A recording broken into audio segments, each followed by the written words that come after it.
Why choose a Sleep Number smart bed? Can I make my site softer? Can I make my site firmer? Can we sleep cooler? Sleep Number does that. Cools up to 8 times faster and lets you choose your ideal comfort on either side. Your Sleep Number setting. Enjoy personalized comfort for better sleep night after night. It's our Black Friday sale. Recharge this season with a bundle of cozy, soothing comfort. Now only $17.99 for our C2 mattress and base, plus free premium delivery. Prices higher in Alaska and Hawaii. Check it out at a Sleep Number store or sleepnumber.com today. Everyone wants to be stronger, not just physically, but in every part of life. But between confusing workout advice, complicated equipment, and trying to figure out nutrition, where does anyone even start? Well, to get stronger mentally and physically, go to Anytime Fitness. You'll get a personalized training, nutrition, and recovery plan, all customized to your body, your strength level, and your goals.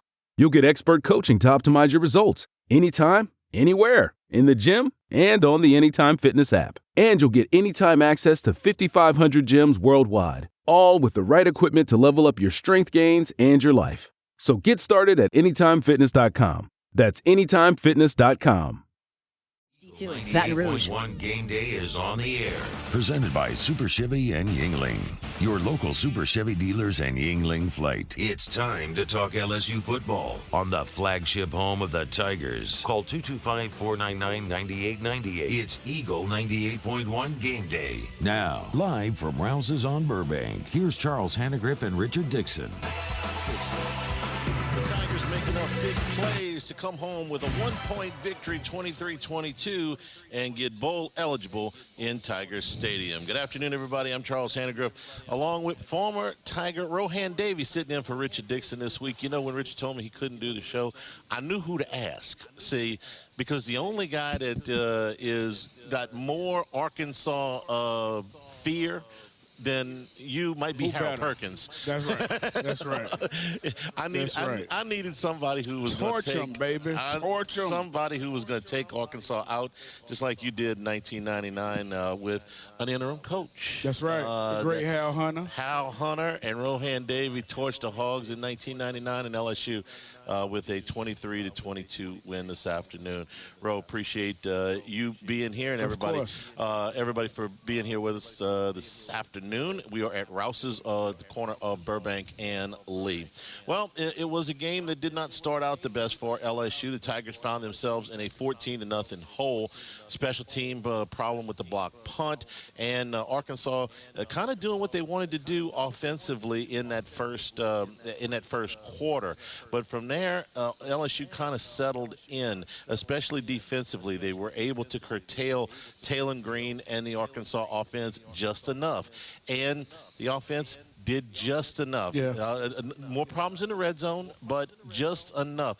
We did keys to the V in the pregame. We said, we need to score more touchdowns in the red zone. Well, LSU's averaging, if you take out the Southeastern game, they're averaging less than 2 touchdowns a game, just a little under 2 touchdowns a game. They got exactly 2 touchdowns in this game. That was just enough. Said they had to hold Talon Green below his average, 71 yards. 70 yards is what he got. So again, it was just enough, but I thought it was the big plays in this game, and LSU had a lot of them on both sides of the ball early on in this game in the first quarter.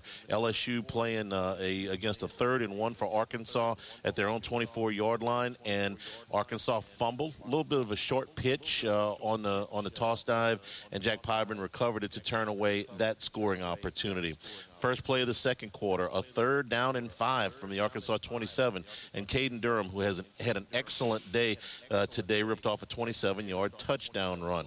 Later in the second quarter, a drive that included completions of 20 and 22 yards to Berrien Brown and Caden Durham that set up a field goal that got LSU within 14-10. Harold Perkins, we never really come up with a nickname for him. Maybe Hog Killer might be a good one for him. His interception set up LSU in field goal range to cut the lead. He was all over the place. Cut the lead to 14-13. 2nd and goal at the LSU 9 with 33 seconds to go. Mansour Delane with an interception in the end zone to turn Arkansas back. And, you know, I thought at that point, Ro, hey, listen, you got this turnover, you turned them back. 33 seconds to go in your own territory at the 20-yard line. go ahead, hand the ball off and get out of here. But they popped 2 14-yard runs back-to-back, got them up near midfield, and then what I thought was a beautiful throw to Xavier Thomas from Michael Van Buren on the sideline to set up the field goal, and it got him the lead at the half. That's one of those things. It's field position dictates, right? No doubt. That first play, there. you go into it and you're trying to steal it before the half, right? You're trying to get that 2 for 1 before the half, especially knowing that we're getting the football coming out. And if he goes for 2 or 3 yards on that play, then the clock runs out, and they probably go home. But a 16-14 lead at the half. In the second half, the big plays continue. An 87-yard drive for Arkansas that got them down to 2nd and goal at the LSU 2. They had 3 shots from the 2 and 2 shots from the 1, and the goal line stand turned them back. A lot of hats in there, but Jacoby and Guillory might have made the biggest hit in there. Was real happy for the 6-year senior. The game-winning touchdown drive for LSU in the fourth quarter. A short pass to Berrien Brown, who also had a very nice day today, turned into a 21-yard gain. The touchdown pass from Michael Van Buren to Bauer Sharp was on a 3rd down and 6 from the 12, and LSU finally did what they have had a hard time doing all season, which is cashing in that opportunity in the red zone for a touchdown and not a field goal. And then a 3rd down and 4 at the LSU 30 was broken up by Delane. That forced a 48-yard field goal for Arkansas. That was no good. And then to put it away, the drive that got them down, they ran out the clock, a key 35-yard run by Michael Van Buren, who I thought did a lot of nice things today for LSU. They needed, I just listed about 12, 14 plays.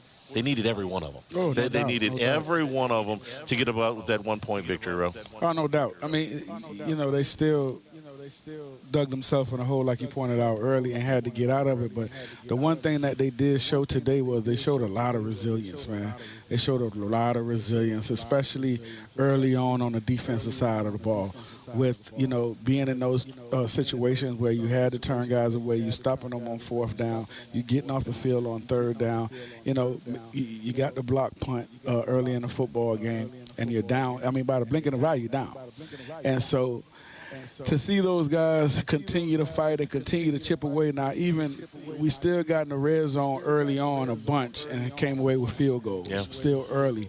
But that was still a great way of counteracting or even coming off of what Arkansas was not doing based on what our defense was doing. So I was really, really pleased to see that. And I think Van Buren played I think he played well enough, just well enough. I think early on he was nervous, missed some throws early. They was trying to get him out the pocket early, missed some throws early. But I think he settled down a little bit. You see them go to the screen game a lot to try to get him more comfortable with the football. A lot of short crossing routes for him to get it out, a lot of tear screens. I saw what they was trying to do, and thank God that the defense executed the way they needed to, and then the offense played complementary football in the second half, especially in the fourth quarter of the game. The other thing that struck me about this game was how emotional this team was and how emotional Frank Wilson was and how emotional they were for Frank Williams. You saw him on the sideline. If you haven't seen the post-game videos yet of the players coming up to him before he goes to the press conference, his family was there. They were chanting in the locker room. They connected with Frank Wilson, and it's not a given that you're going to connect with an interim coach. You guys did it, back in '99, and they did it today. They needed every bit of that. This is not a great football team, but they needed every bit of it, Ro. And everybody did it. And we all know what Frank went through this week with his mentor passing, and him being such a big part of Frank's life, his coaching life, not only him in coaching and playing football, but also him as a man, someone that he confided in, that he was there with, that went down to do his eulogy. So, and also, probably like 75 or 80% of those guys Frank recruited, or had something to do with their recruitment. Yeah. And so they know him from a standpoint of not the head coach. They know him from a standpoint of just Frank Wilson, who cares about me. And they, in turn, care about him. It's the same way we felt about Coach Hal Hunter back in my day. When he got replaced, it was like, yeah, we're all good, but we want to win for Coach Hunter. And it's the same thing you saw today with those guys. They wanted to win for Coach Wilson. And it didn't matter if they were down 30 or down 14. They were going to continue to fight today. That's what today was about for them. They were going to win that game for Coach Frank. And the emotions that he showed on the sideline, walking off, walking on the field, walking back in the line, and what the guys did. I mean, whenever you see an interim coach get water dumped on them, you know what I mean, for just their first win. So it was a special day for Coach Wilson, a special day for LSU, man.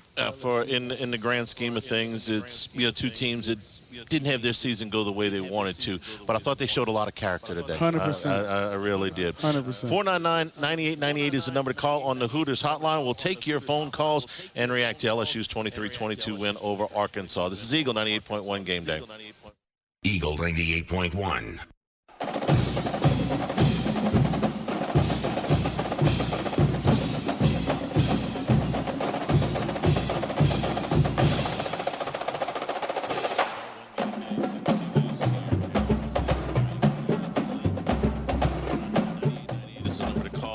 Hooters hotline. LSU wins at 23-22. Let's go to the phone lines. Start off in Houma with CC. CC, welcome into the show. CC. Yeah, go ahead. Yeah. I just wanted to say it wasn't a great win. It wasn't even a good win. It was a win. But I wanted to talk about the special teams. I mean, usually our kickoff guy is pretty much a guarantee for a touchback. But those two that he sliced out of bounds, that could have been disaster. Luckily, we got a 15-yard penalty that put him back from the 35 to the 20. But I mean, that was bad. Now, the punter, beside blocking the first punt, which I guess if they block a punt, you get 0 yards. After 2 punts, he had 12-yard average per punt.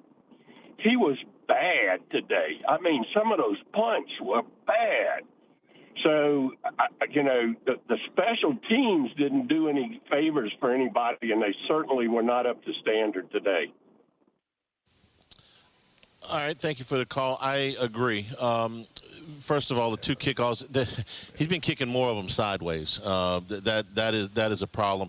The punt block was a protection breakdown in the shield. I mean, 2 guys almost blocked at the same time. Exactly. They were almost on top of each other. And you're right. Wing blocked nobody. He stepped down and crashed when he should have been shoulder square and take on the first thing that comes to him and let that outside rusher takes a wider angle, and we don't get that block. Yeah. But man, that was just a total meltdown on his part. Now, Chadwick has been very good this year. He had a rough day. He did. But he was leading the Southeastern Conference in punting coming into this, so he's had a good year. The block wasn't on him. No. The shank was. The 24-yarder was on him. The punt return coverage, though, Ro, was that has been a bigger problem here in the second half of the season, and I thought that was, they got loose for 3 of them, 3 double-digit punt returns, which that can't happen. Well, you got guys, man. Coach Saban, the great Coach Belichick, do your job, and these guys are running out of their lanes, right? They're trying to do someone else's job, and it's creating crease. It's creating running lanes when we run it down on punt protection. It's creating those running lanes, and these guys.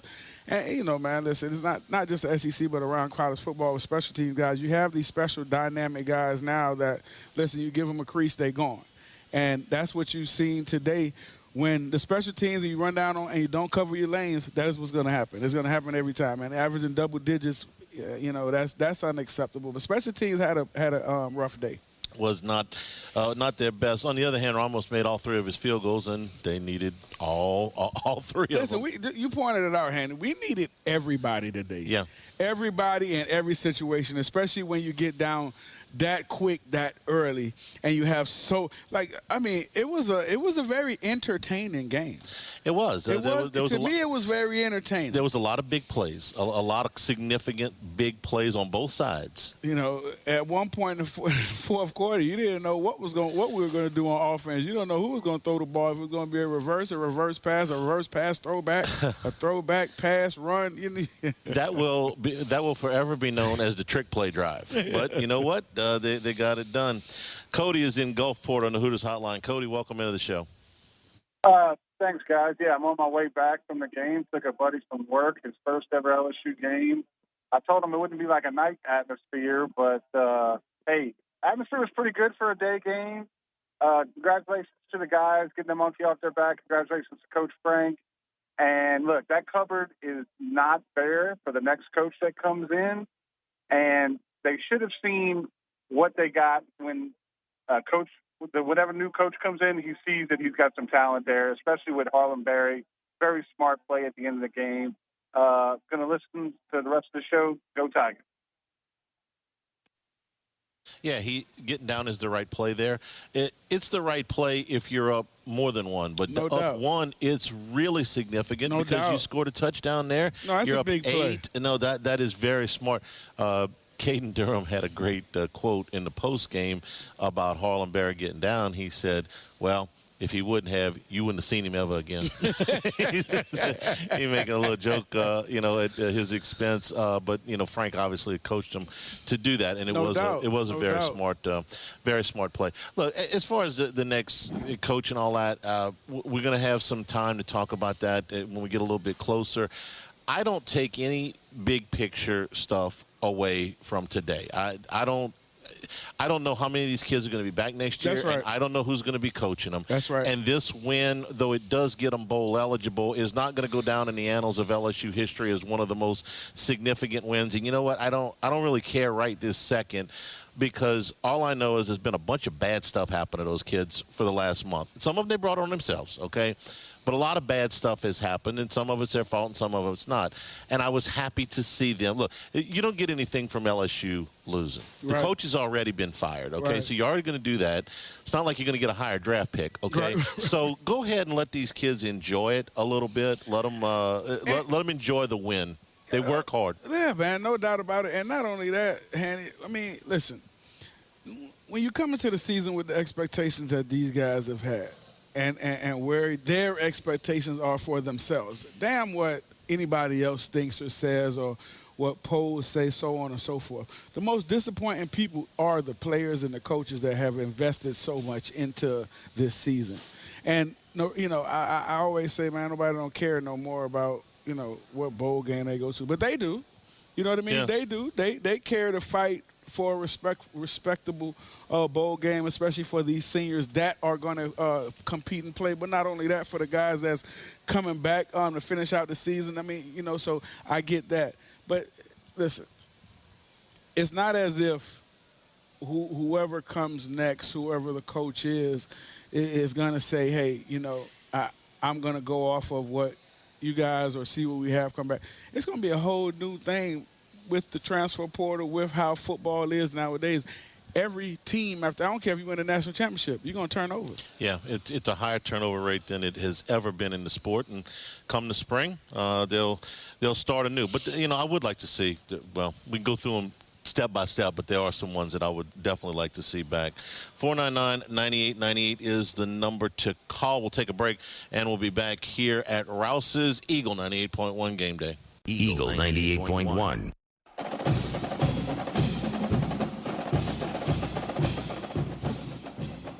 Eagle 98.1 Game Day continues from Rouse's. LSU wins it by a point. Give you one score update before we go back to the phone lines. Alabama leads Oklahoma 21-20. Just over 5 minutes to go in the third quarter in that one. Bama's dominating the yardstick, but they've turned the ball over twice, including a pick six. They also missed a short field goal right before the half. So Oklahoma hanging in there, 21-20, tied. 5 minutes and change to go in the third quarter. 499-9898 is the number. Patrick is next in Baton Rouge on the Hooters hotline. Patrick, good afternoon. Charlie, Rohan, what's going on, fellas? What, Patrick? Sorry, I took it off speaker. First thing, Rohan, I got to say, you were my all-time favorite LSU quarterback. Watching you play growing up man. I emulated you throwing the ball he threw it over the top and everything. Number one quarterback, man. I got to say that. Number two. Oh, no problem. Number two, Charlie, I'm not too upset with the game today. It is what it is. You know, I called last week telling you I wanted to see Van Buren. We saw him. It's about, what we thought it would be. But, man, some in-game stuff. Who's running the replays in the stadium? You know, I wasn't in the stadium today, so I can't speak to that. Were you looking for replays on some of the turnovers or help me out here? I wasn't in the stadium today. Okay, I don't know. I guess he just wasn't getting the right replays. I don't know. But on Van Buren here for a second, Ro. I thought he made some key plays. You know, not the least of which was the last one, the 35-yard run. But more than that, he didn't make any big mistakes. He didn't make every play. Like you said, he overthrew a couple in the first quarter while he was trying to get settled in. But he did not make the killer turnover, the killer mistake today that could have hurt him. No doubt. I didn't have a problem with how he played the game or what you expected from him until after the first quarter. You could see early on with him that he was kind of jittery, kind of nervous, ball behind way behind on some throws. But also just some just procedural stuff.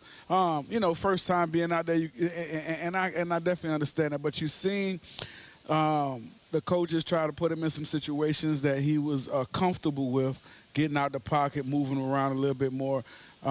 And I think he played well. I think he made some key decisions in the second half of the football game with his legs. He made a couple of really, really nice throws on the run, throwing across his body. One to Barry and Brown for a big first down. I think he played in the second half. I think he played really good situational football. I think when opportunity presented itself in the pocket, his eyes were up. His eyes were never down watching the rush. He was able to move and slide in the pocket just like you do the drills in practice, and was able to, when it opened up, take off with the football like you pointed out for that big scamper at the end of the game to seal it, but also to keep the play alive. He kept a lot of plays alive and was able to get the ball downfield with his arm talent or to get it out wide. So his ability to run the football today, play. And I thought he was very calm in the second half, especially in the fourth quarter of the football game when we had to have a drive and have some plays. One of my favorite throws of the day for him was the last one of the first half, which was perfectly to Xavier Thomas right on the sideline, where he can just step out of bounds. You can stop the clock. You don't take a sack there. You make an accurate throw. Thought that was a really, really nice throw. 499-9898 is the number. Jason is in Lafayette on the Hooters hotline. Jason, welcome into the show. Hey guys, how y'all doing? Good, Jason. Listen, I just, I've been going, graduated LSU in 99. Follow them. If they're doing great, doing bad, it doesn't matter.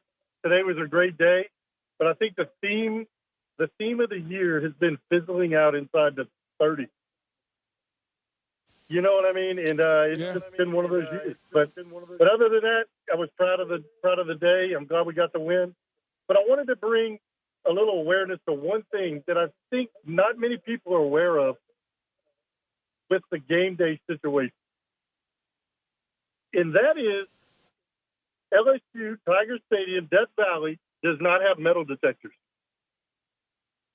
I think we need to, as I think 100,000 people gathered together, we're one situation away from something happening. I think we owe that to the people that go to that game. And I love LSU, and I want to keep our fans safe, and that's all I got to say. Okay. That certainly happened in a lot of stadiums around the country. I don't know if that's in the works for somewhere in the future or not, but noted on that. Heightened security. It is 100,000 people. Not today, but it was a lot. It was some incidents on campus last month, and LSU officials and state officials took some measures to to correct that with some heightened security around campus. Yeah. Now, whether that gets into the stadium itself, they obviously don't feel like that's necessary at this point. They may in the future. Well, you know, you want to keep the people as safe as possible. Sure. And you know, at a big gathering like that, you know, that's something that'll probably slow down the entering. No, it will. It will bog some stuff down, but that's the cost that you got to do sometimes. That's right. 499-9898 is the number. Charlie is in Lafayette. Charlie, welcome into the show. How you guys doing? How you doing, Ro? What up, Charlie? Yeah, it's been a while since I talked to you. You're always good to talk to you, Ro. And it's good to talk to you, Charlie. I haven't been calling in lately because it's a complaint fest all the time, and that gets old. And I understand why people are complaining. Yeah, but Charlie, you it's know, a post-game show. That's what we're here for. Yeah, I get it. You know, and everyone says if I was in charge, this is what I'd do and whatever. But anyway, I had fun today. They won the game. I had a sign that says "Buy out Jeff Landry," and another one said "Jeff Landry, please decommit." You know, and had fun with it. So I had fun that they won the game. And I really think that right now, I wish LSU would just give the money that you know they owe Ron Kelly and be done with it. You know, and not be in the news. Here's my take on that. Obviously, they're going to be in a negotiation, and I understand this. This happened with Les. Okay, Right. It kind of got lost, but Les took a lump sum, which was less than the total, so that he got his offset waived, and he went to Kansas, and he didn't have to worry about the offset. So if they want to negotiate something like that, that's fine. And I don't think Brian Kelly's going to coach again, but I don't know that for sure. What I wish they would have done is they had let this play out until the new coach was hired, until the recruiting class was done, until the transfer portal was closed. You know, you're on the hook to pay Brian Kelly through the end of the football season no matter what, right? You were always going to do that, whether they won them all or lost them all. So you have to pay him through the end of the fiscal year anyway on that monthly basis. They don't owe him $53 million in a lump sum right now. What I would have preferred that they had done was just go ahead and keep paying him on the monthly basis into, say, February or even March, okay? Let the new coach come in, get settled, have his staff put together, have the recruiting class in December, and have the transfer portal class in January, get everybody settled, everybody back into school in the spring semester. Hell, Kelly may even get another job if he decides to go after one. But even if he doesn't, you go into a negotiate with him very quietly at the beginning of the year. When stuff has settled down, when the emotions have cooled just a little bit, and do it that way. And do it in private. I would have greatly preferred that. That didn't happen. So, okay, Sarah. 499-9898 is the number to call. Coach is in Baton Rouge. Coach, welcome into the show. Hey, good evening, fellas. A couple of things.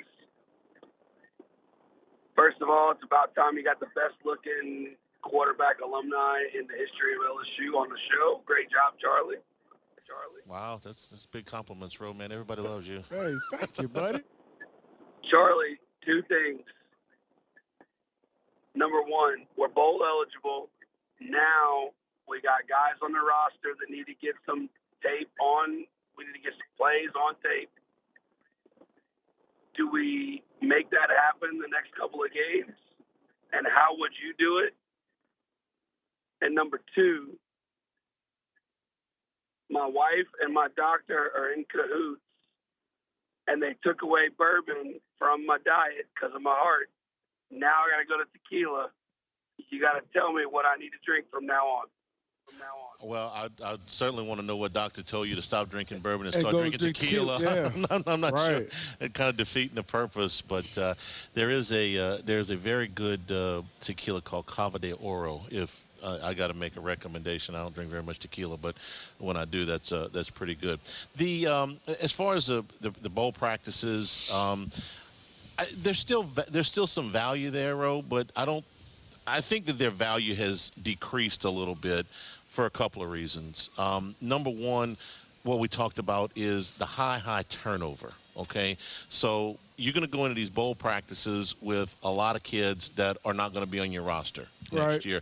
I mean, when you were playing, bowl practices meant that, man, maybe 75% of that roster was coming back. You could really prep some kids.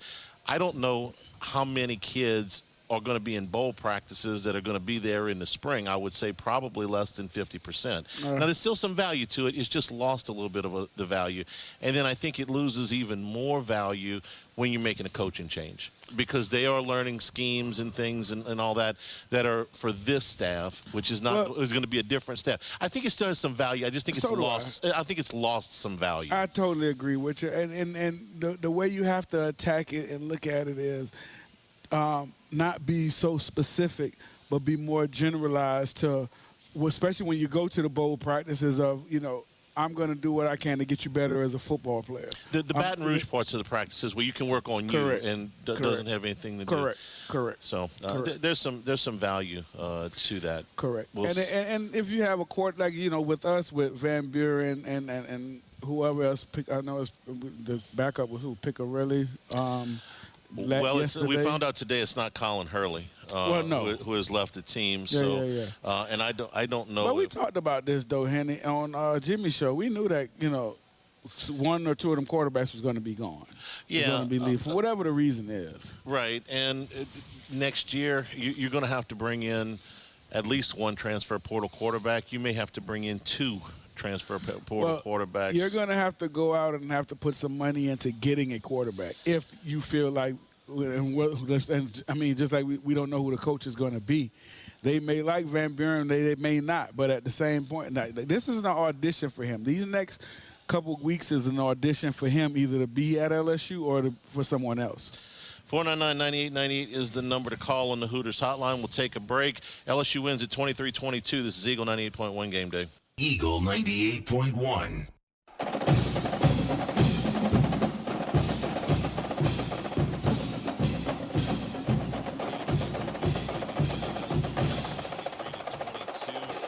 To meet the Weeks brothers along with Farm Energy at Rouse's. Whit Weeks will be at the Rouse's on Airline tomorrow from 2 until 3. You can stop by for a meet and greet, grab an autographed poster, pick up a Farm Energy 4-pack, and then next Sunday, West Weeks will take his turn at this Rouse's here, Burbank and Lee, from 2 until 3 p.m. Farm Energy, a zero sugar drink with natural caffeine from green tea that helps boost energy, hydration, and focus. Meet the Weeks brothers and fuel up at Rouse's Markets. Back to the phone lines we go. 499-9898 is the number. Gina is in Ponchatoula. Gina, welcome into the show. Go ahead, Gina. No Gina. John in Baton Rouge is next. John, welcome into the show. And no John. David is in Dallas. We'll get there eventually. David is in Dallas. David, welcome into the show. Hey, guys. How y'all doing? There we go. Mm-hmm. What you got? Yeah, so I just wanted to just do a couple of comments right quick. I ain't going to take up too much of your time. Been a long-time LSU fan. I'm from Louisiana. And been watching LSU since I was a little kid. And I remember when Rohan was quarterbacking from 99 to I think 2002, and there was some great teams that he had with me, some great victories. And one of the things point number one I want to make is that I'm just so proud of this team for not giving up. I think you all touched on it earlier on the show. This team is really showing a good team spirit. They're showing that they want to support Coach Frank Wilson. And one thing I want to add is that whoever the next coach is going to be, if he's a smart man, he keeps Frank Wilson on his coaching staff. He keeps Frank Wilson on the coaching staff because Frank Wilson is the type of guy that the young men look up to and they respect so much. Another thing I want to comment on is even though we did get the good win today, One thing I'm kind of disappointed is we still haven't scored over 25 points. We still cannot get the ball into the end zone. We had 2 touchdowns, but we had 3 field goals as well.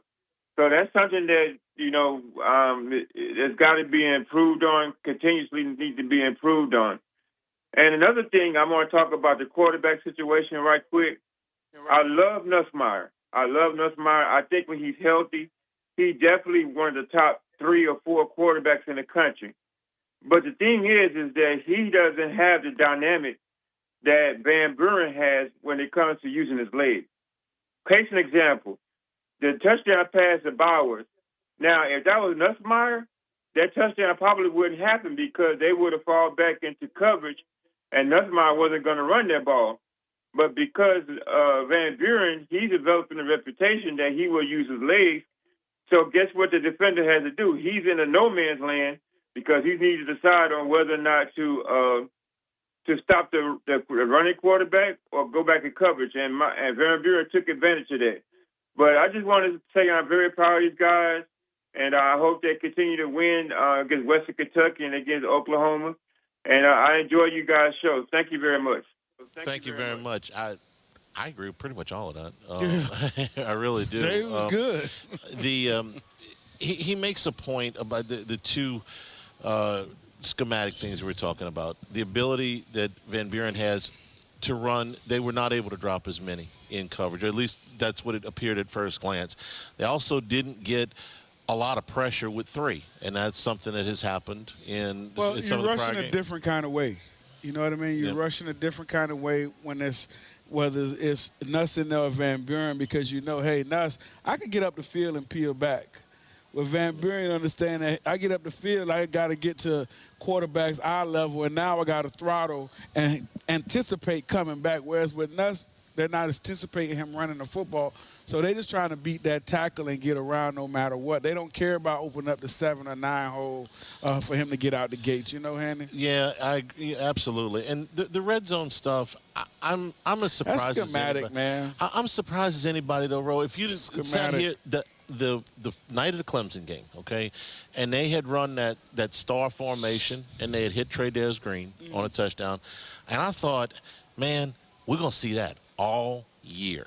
I mean, they're gonna high point Trey Green in the end zone. They're gonna use that star.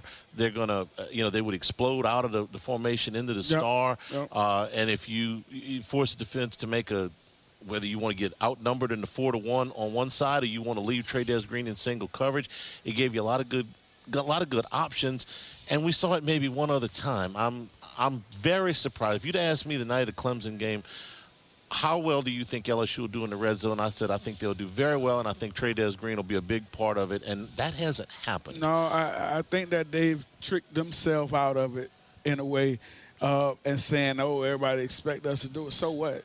It doesn't matter. Force them to stop it and get something else off of it. You know what I mean? And you know when they got away from it, Ro? When he missed 2 games. You know, he got hurt in the La Tech game, and he missed a couple of games, and it seemed like after that they almost forgot about it.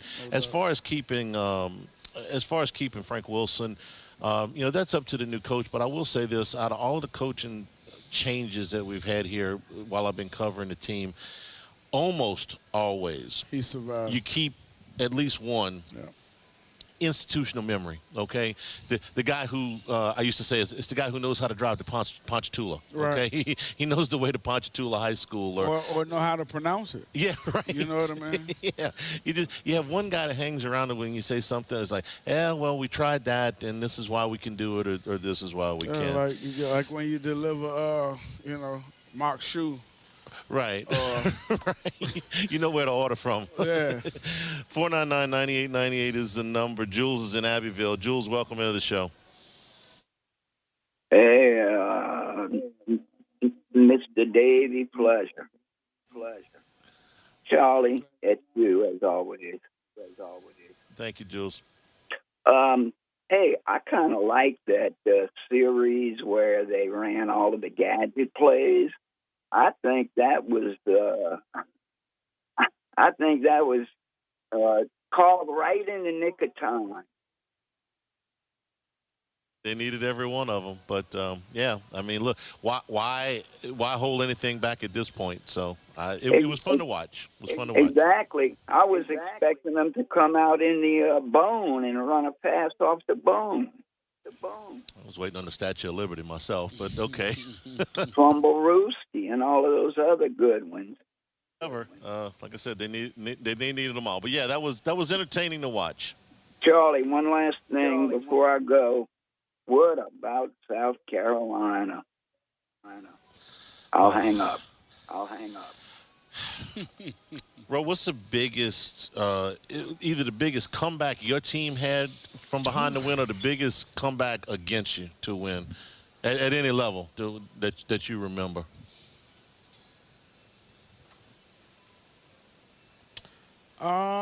In college, I would say the biggest was probably the Peach Bowl. Yeah, against GT. In the NFL, it was definitely when we was in Chicago.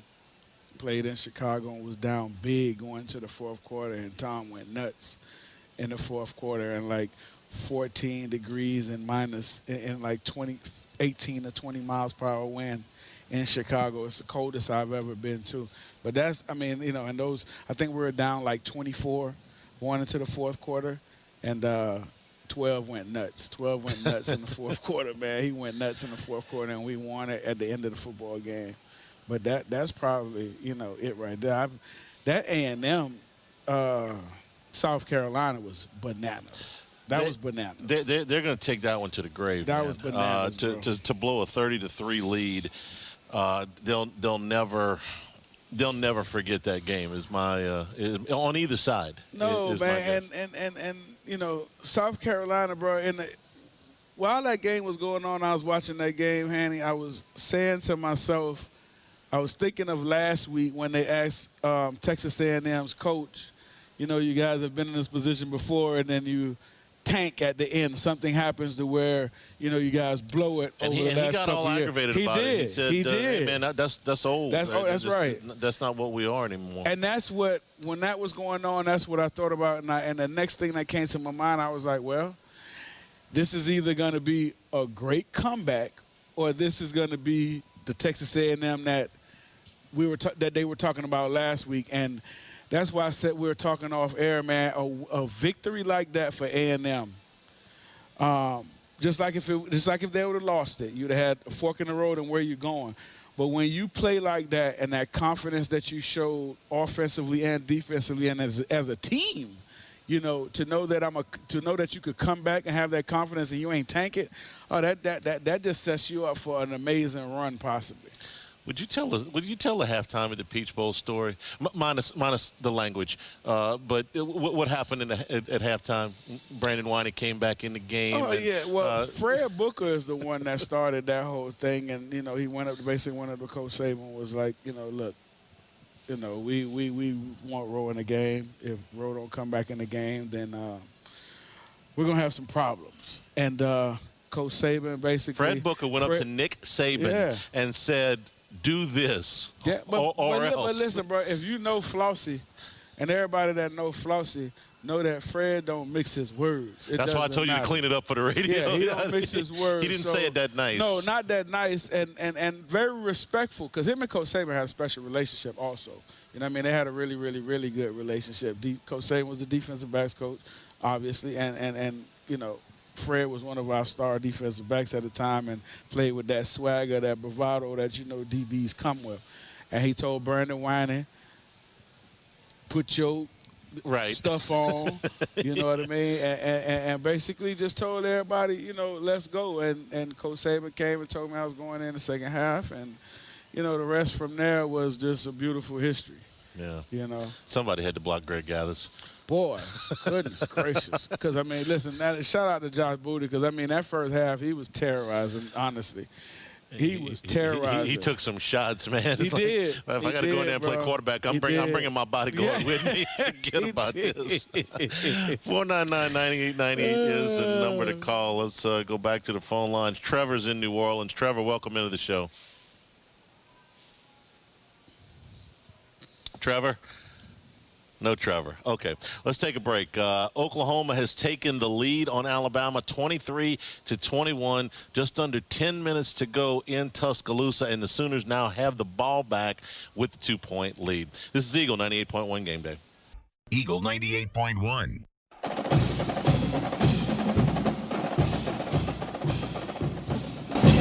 Eagle 98.1 Game Day continues. LSU a 1-point winner today, 23-22. Oklahoma's just punted the football back to Alabama. They have it inside their own 10-yard line. About 7.5 minutes to go, and Oklahoma holding a 23-21 lead. 499-9898 is the number to call in the Hooters hotline. Clark is in Baton Rouge. Clark, welcome into the show. Hey, Charlie, I think this was the perfect game for Frank Wilson. He didn't do too much, but I think he won the game. So, and I'm getting a lot of feedback. So I'm sorry. I'm gonna hang up and listen. Well, here's what Frank Wilson did in the last several weeks. He held the team together, bro. They respond to him.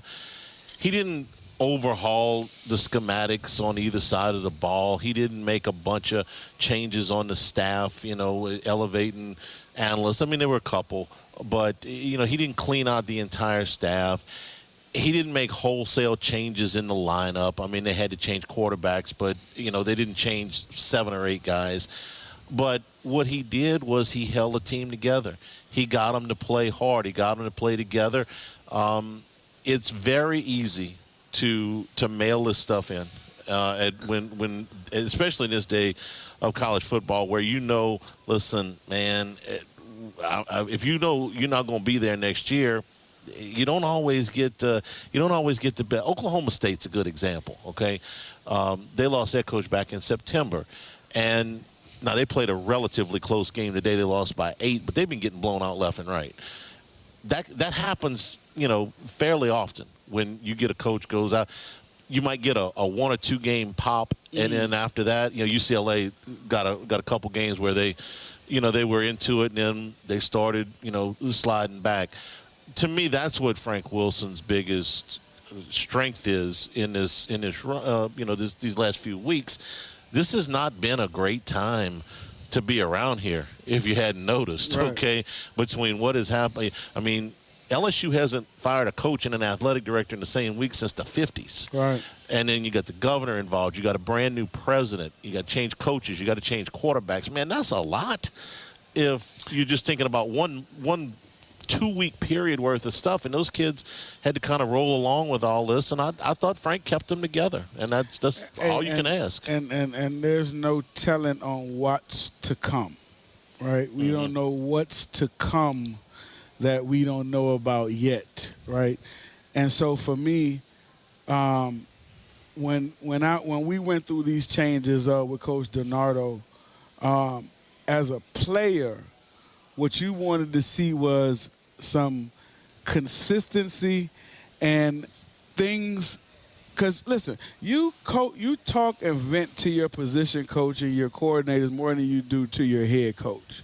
So Coach Wilson knew and understood, like, what needed to be done, I think, from a, first move, bringing back former players, opening up practice and things of that nature, not making it so we didn't have to register and call, 48 hours in advance to be able to even try to come to practice. I've asked Richard about that. I'm going to ask you, too. Was that a big deal for you? Hell yeah. Okay. Hell yeah, it's a big deal because, bro, when you are used to just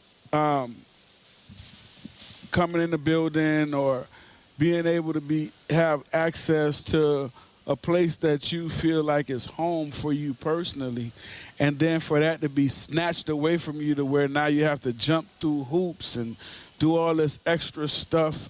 And listen, we understand security and everything like that. But, as a former player, when you have to go and write your name down and call 48 hours before and do all this stuff as if you're a stranger coming into your own building, that was the part about it for, I think, a lot of the former players, just that you felt like you was a stranger to a place that you've known since you was 17, 18 years old.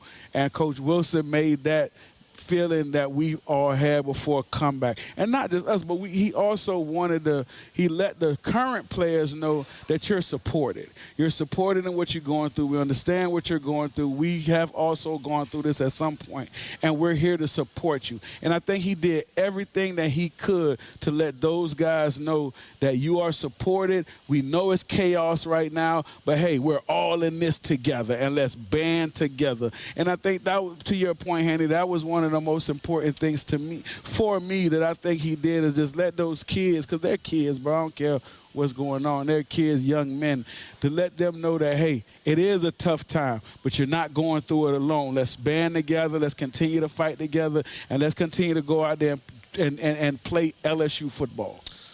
I think what I'm going to do on tomorrow or Monday is I'm going to go into our archives. I'm going to go into our on-demand section. I'm going to clip that 90 seconds that you just said, and I'm going to send it to whoever the new coach is. Take 90 seconds out of your day when you take this job and listen to this and act accordingly. That's it, because that was about as well said and as heartfelt, Ro. I know that this means something to you. Oh, man. And Richard, it's here. It means something. And Hester and Flynn and those guys means something to. I'm clipping that 90 seconds. Be my gift to the new coach. Your gift to the new coach. I'll handle the packaging. Your delivery. Abe is in Baton Rouge. Abe, welcome into the show. Hey guys, thanks. Ro, good to hear you on the show tonight. Did you say a minute ago, Eddie, that Colin Hurley left the team? Yeah, so this morning when Nussmeier was ruled out, they had to have a contingency plan if something would have happened to Van Buren. So everybody wanted to know where Hurley was, and LSU officials told the media in game that Hurley had left the team for personal reasons. Right. I don't know if that's permanent or temporary. And the young man from U High, whose name is escaping me right now. Picarillo. Yes, thank you. Was the backup today. Had Van Buren had to go out of the game. He's not bad. Okay. Well, we saw him warming up today. So that's the latest information I have on that. The only other thing I want to say was how glad I am that we got Burge Osbury as the AD.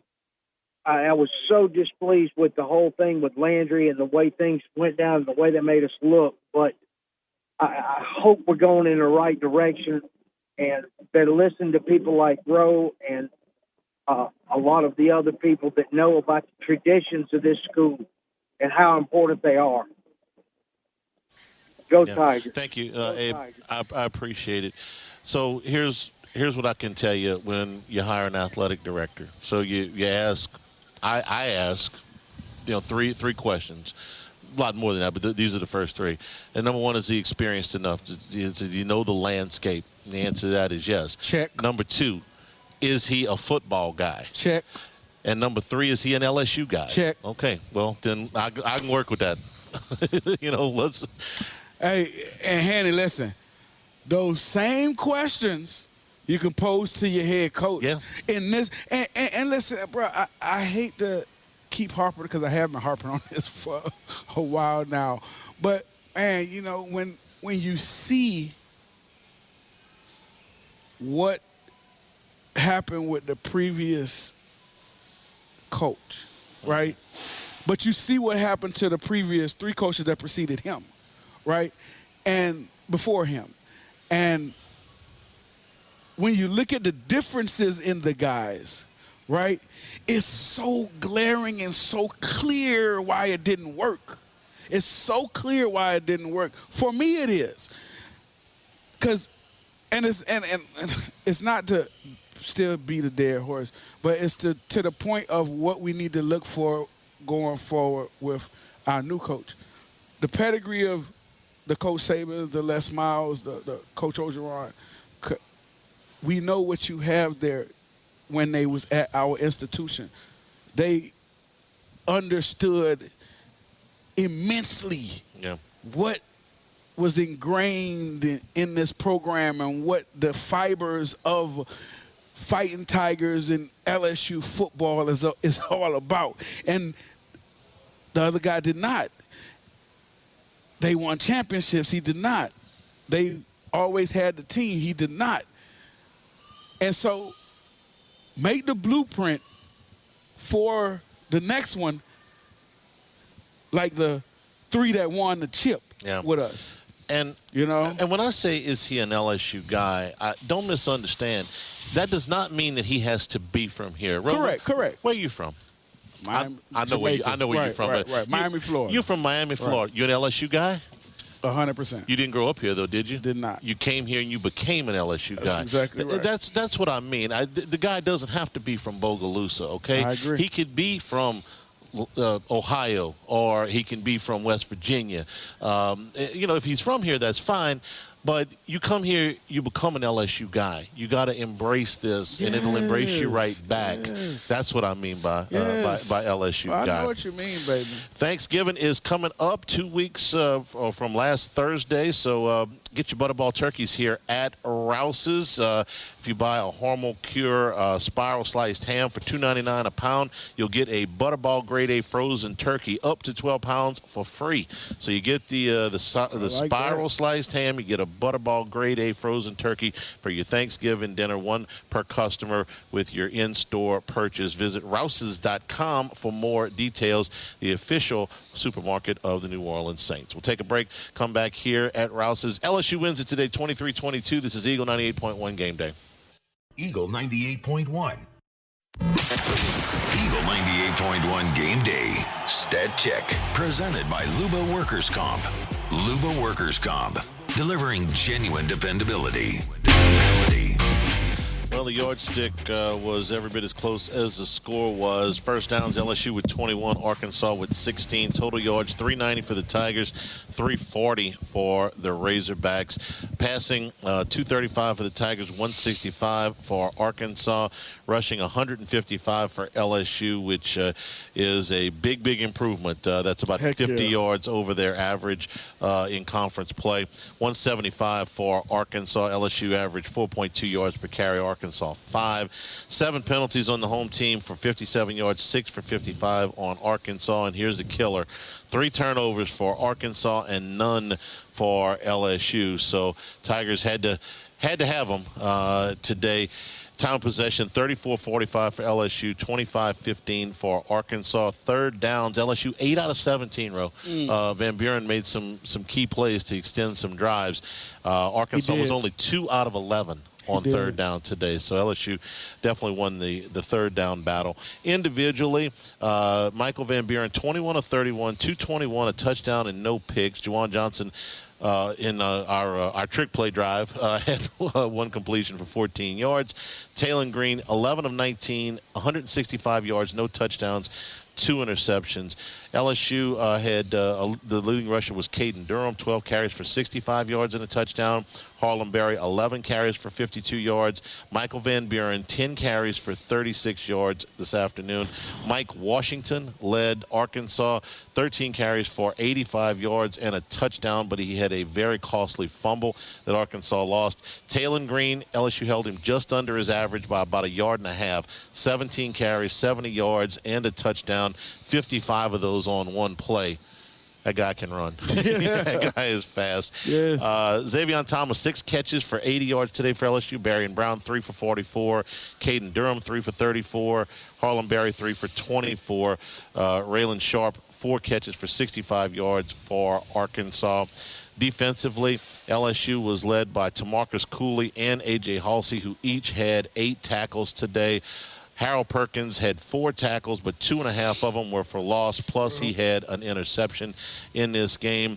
LSU, all told, had 4 sacks and 8 tackles for loss today. Arkansas, exact same number. 8 tackles for loss and 4 sacks today. They were led by Stephen Dix Jr. Caleb Wooden, and Xavier Sori, who all had 7 tackles today. And then the punting, Grant Chadwick ended up punting 5 times for an average of 37.6. Of course, he had the one blocked. He put one inside the 20. Devin Bale, 3 punts for a 46.3-yard average. He put 2 inside the 20. That is your stat check. We are brought to you by Supreme Rice and SupremeRice.com.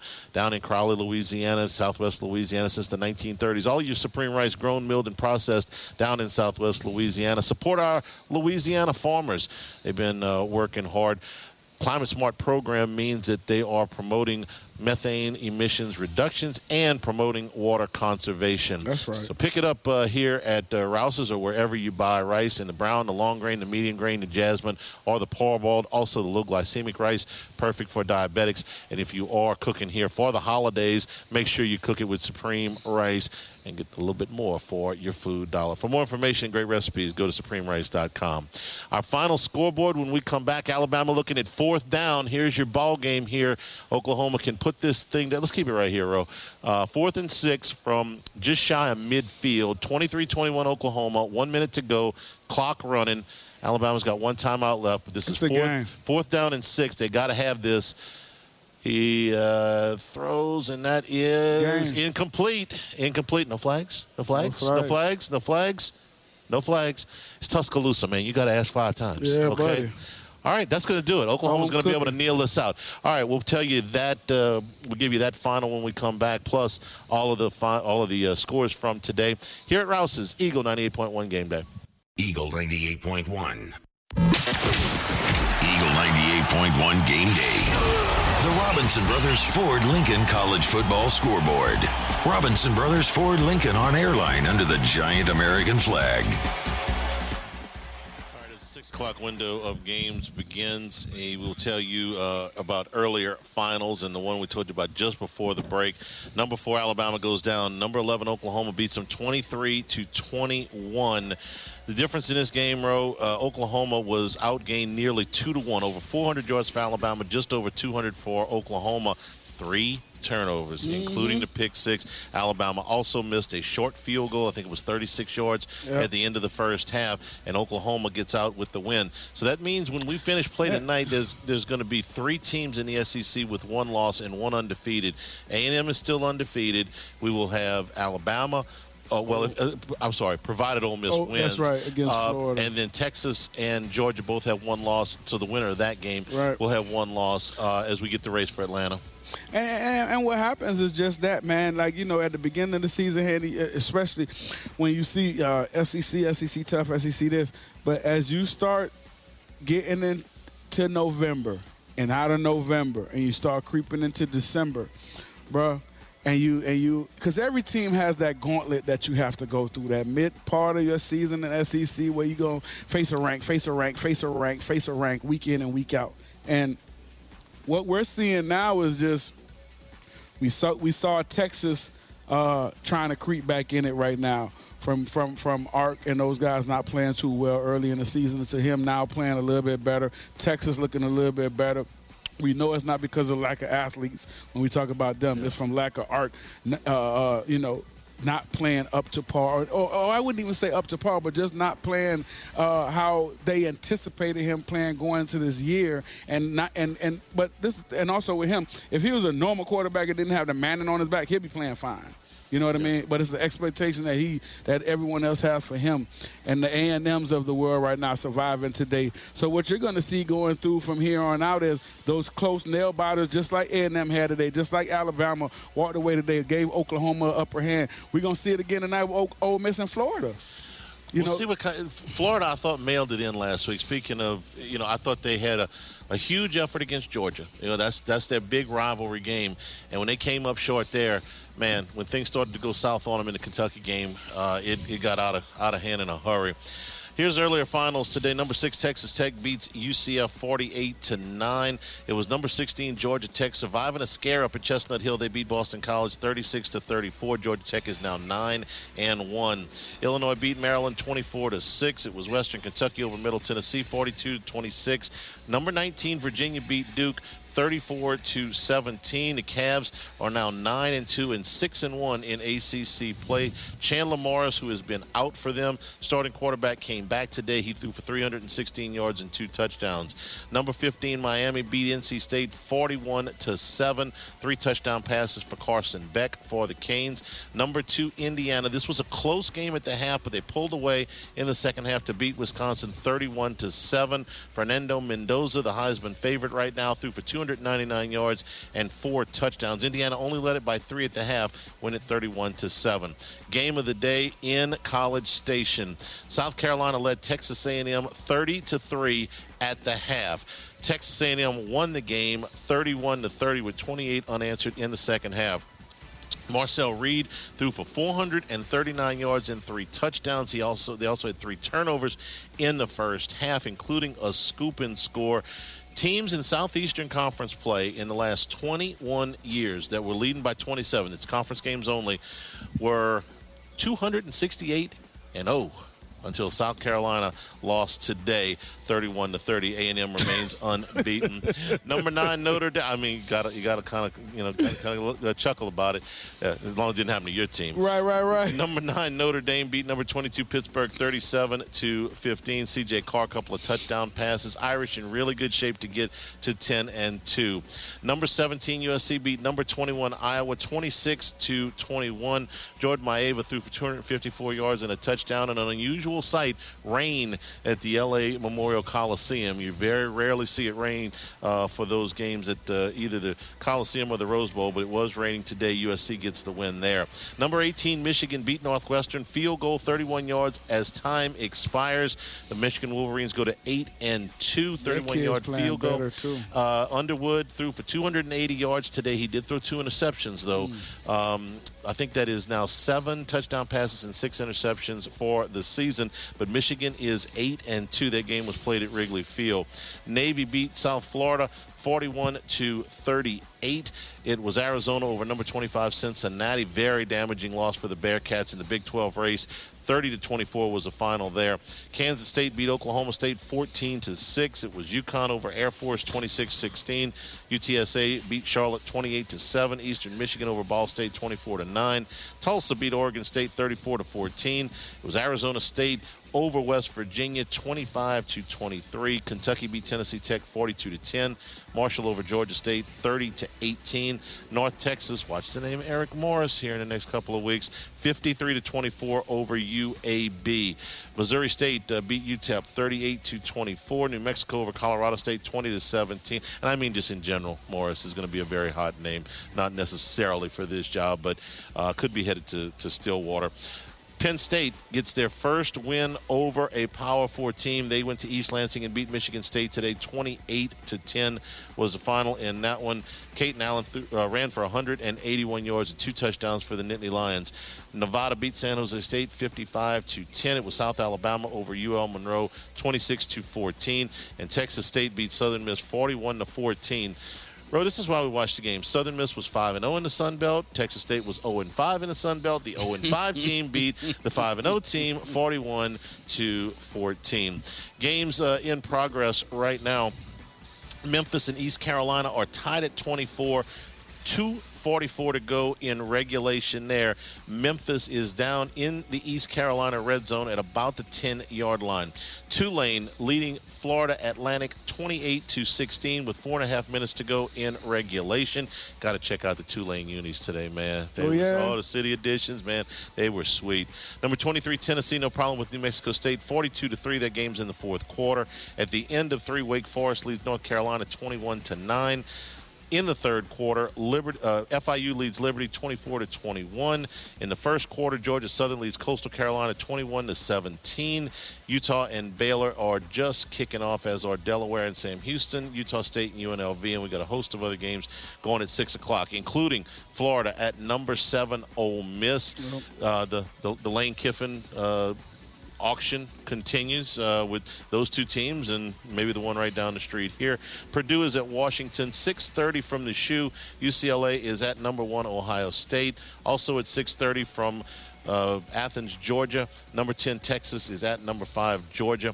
Virginia Tech is at Florida State. Rumblings that Virginia Tech may be interested in hiring James Franklin, former Penn State coach. They want to talk to him. Mississippi State is at Missouri, 6:45 on the SEC Network. Mississippi State only has 2 games left. They've played 10.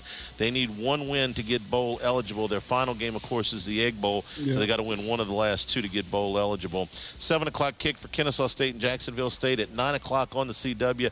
Louisiana Tech is up in Pullman, Washington to take on Wazoo. 9:15 from Provo, TCU at number 12, BYU, and 9:30 starts Boise State at San Diego State and Wyoming at Fresno State. And that is your college football scoreboard. Game balls are next from Rouse's Eagle 98.1 Game Day. Eagle 98.1. Eagle 98.1 Game Day presented by Super Chevy in Yingling. Game balls. All right, Ro, who you got? Game balls, baby. First, I'm going to give out 2. All right. On offense, I'm going to have to give it to Van Buren. I'm going to have to give it to him for having the jitters early in the football game, 3 and out, but also settling down, making some key plays, playing well on 3rd down, moving the football, even though we got field goals early but got late touchdowns late, but also not turning the ball over and not putting us in harm's way throughout the football game. So he's who I give my game ball to. And on the defensive side of the ball, I mean, I think it's pretty obvious with it.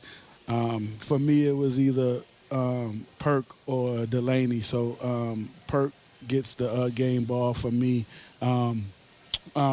Just relentless also in his spy package on the quarterback for Arkansas, being able to, it's different when the offensive coordinators know that you have a guy like him spying on the quarterback, even though he got loose a couple times, but it's still in the back of the offensive coordinator's mind, knowing that you got a Harold Perkins over there spying on your guy. So for him to be able to be in the head of the offensive coordinators that much, and also key pick late in the football game, and just, tenacious tackling and just closing speed that he showed and exhibit. So he's, for me, just his playmaking ability that he showed today that we've seen throughout the course of his career here at LSU. He gets the, on the defensive side for me, he gets that. The numbers on your game balls, Michael Van Buren, 21 of 31, 221, and a touchdown. And your defensive guys, Perkins, 4 tackles, and it seemed like he had more than that because 2.5 of them were for loss. That included 1 sack and the interception. I'm going to go with Caden Durham. I thought he had his best game of the season. He looked healthy today. He had that burst back. I think he's probably been fighting more nagging injuries than he's letting on here in the middle of the season. I thought he looked quick today. 12 carries for 65 yards and a touchdown, but he also was involved in the passing game, Row. 3 catches for 34 yards, so just under 100 yards of total offense for Caden Durham, and he punched it in for a touchdown. And on defense, I'm going to go with A.J. Halsey, who made a number of nice plays in this game. And, they kind of felt it when they lost him there for a minute. He had 8 total tackles, which tied for the team lead today. So on defense, I will go with A.J. Halsey. Those are our game balls here. We'll take our final break, come back and wrap things up here. LSU wins at 23-22 here at Rouse's Eagle 98.1 Game Day. Eagle 98.1.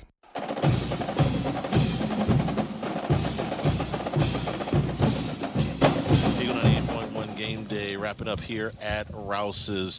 Been a long day, but a good one for LSU as they get, I think I would classify it as an emotional win, Ro. Yeah. Because of, the circumstances around everything's happened in the last few weeks. And happy for the kids, happy for Frank Wilson and the staff to get the win today and get bowl eligible. Next week, they wrap up the home schedule against Western Kentucky. And, of course, we'll be with you for that one before the final game of the season, 2 days after Thanksgiving when they go up to Norman, Oklahoma.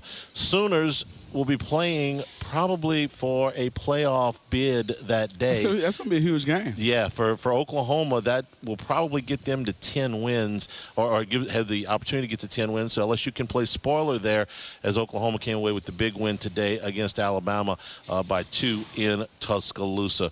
Ro, can't thank you enough for stepping in. Always enjoy working with you, partner. Always, and we're going to do this again. Go home and sleep fast. You got to be back. We got to be back at work at 10 in the morning for football. Football Sunday with Jimmy tomorrow at the Queen at 10 a.m. From all of us here at Rouse's, everybody back at the flagship, I'm Charles Hanniger saying thank you and good night.